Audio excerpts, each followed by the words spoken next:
कानपुर का बिकरो गांव मुसलसल सुर्खियों में है। अब इस मामले पर ऑडियो और वीडियो मुसलसल सोशल मीडिया पर वायरल हो रहा है।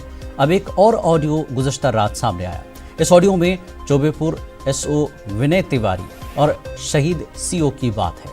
इस ऑडियो से बहुत से चीजें सामने आ रही हैं। वीडियो सोशल मीडिया पर तेजी से वायरल हो रहा है, लेकिन अभी तक इस वीडियो की सदाकत की जांच नहीं हो सकी है। हाँ जैन सर, हाँ जी। ये हमारे यहाँ गांव पड़ता है सर, एक जादेपुर घस्सा। हाँ। वहाँ के राहुल तिवारी आए हैं, एप्लीकेशन दे रहे हैं विकास दुबे के खिलाफ। धारा बन रही है 364, 342, 307 7 CLA। अपहरण किए हैं।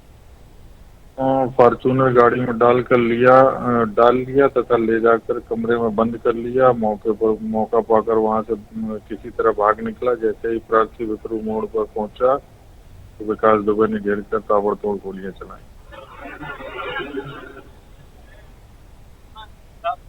हकीकत तो मारपीट हुई है। तो किससे? इसको पहले थाने ले जाइए ना, पहले थाने ले जाइए। में ही आपको नहीं कहा घटना हुई है कि नहीं हुई? तो मारपीट तो हुई है।